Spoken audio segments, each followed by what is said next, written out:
আসসালামু আলাইকুম প্রিয় দর্শক, কেমন আছেন সবাই? আজ চলে আসলাম আবারও নতুন একটি রেসিপি নিয়ে। আজ আমরা বানাবো বেগুনি। প্রথমে আমি বেসনগুলো ভালো মতো চেলে নিয়েছি। এখন বাকি উপকরণগুলো মিশিয়ে দিব। এখানে জিরা ও ধনিয়ার গুঁড়া, মরিচের গুঁড়া, হলুদের গুঁড়া, স্বাদ মতো লবণ। এখন দিয়ে দেব ঝালের জন্য চিলি ফ্লেক্স।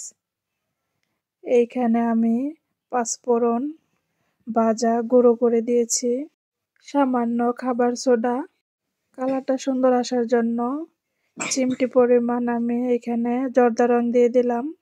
বেসনের সাথে মশলাগুলো মিক্স করে নিব।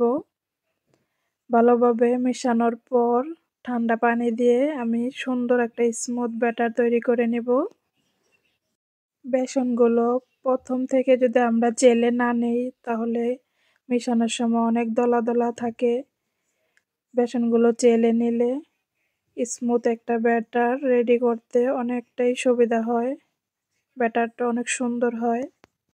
ব্যাটারটা ভালো মতো রেডি হয়ে যাওয়ার পর আমি দেখিয়ে দিচ্ছি কি পরিমাণ ঘন রাখবো আমরা।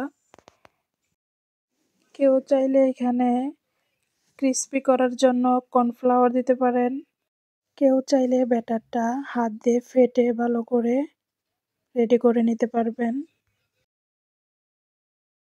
এই তো ব্যাটারটা আমি অল্প অল্প পানি দিয়ে তৈরি করে নিচ্ছি। এই তো ব্যাটারটা আমার রেডি করা শেষ। এখন আপনাদেরকে দেখিয়ে দিচ্ছি।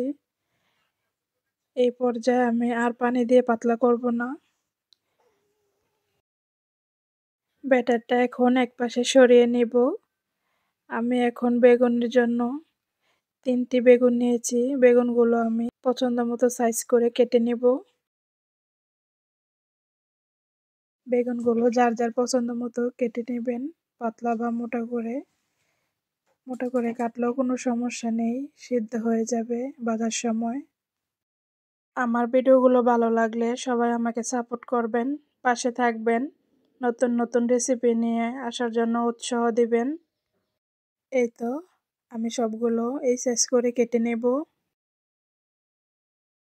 বেগুনগুলো প্রথমে আমি ধুয়ে নিয়েছি, কাটার পর ধোয়ার কোনো প্রয়োজন নেই। সবগুলো কাটা শেষ হয়ে গিয়েছে। এখন আমি বেগুনগুলোর মধ্যে সামান্য লবণ মিশিয়ে দিব, যেন ভিতরটা টেস্ট হয়, খাওয়ার সময় ভালো লাগে। আলতো হাতে লবণগুলো সব পাশে ঘুরিয়ে ঘুরিয়ে মিশিয়ে নিব। এই তো লবণ মাখানো শেষ। এখন ভাজার জন্য চলে যাব। ভাজার জন্য প্রথমে আমরা তেলটা চেক করে নিব ভালো মতো গরম হয়েছে কিনা।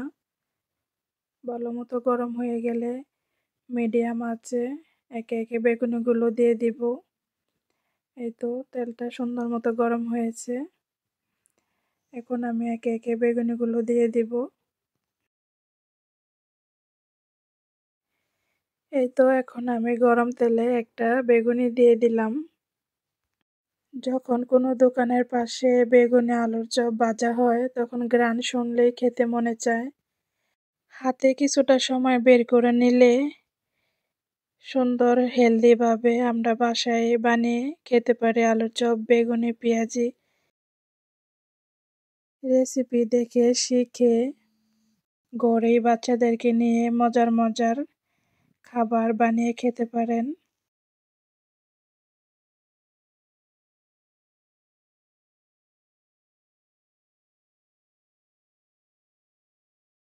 এই পাশ ওপাশ করে মচমচা করে ভেজে নেব।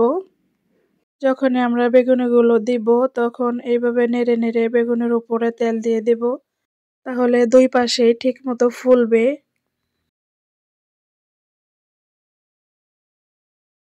এই পর্যায়ে আমার কিছুটা ভাজা হয়ে গেছে, এখন আমি নামিয়ে নেব।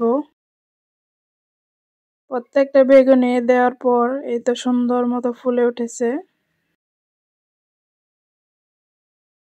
সবগুলো ভাজা শেষ করে আমি আপনাদেরকে দেখাচ্ছি।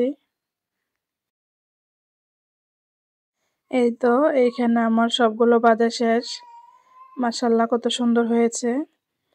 এর থেকে না কিনে ঘরে বসে আমরা আমাদের ফ্যামিলির সাথে এনজয় করে নিজের হাতে রেসিপি বানিয়ে খেতে পারি।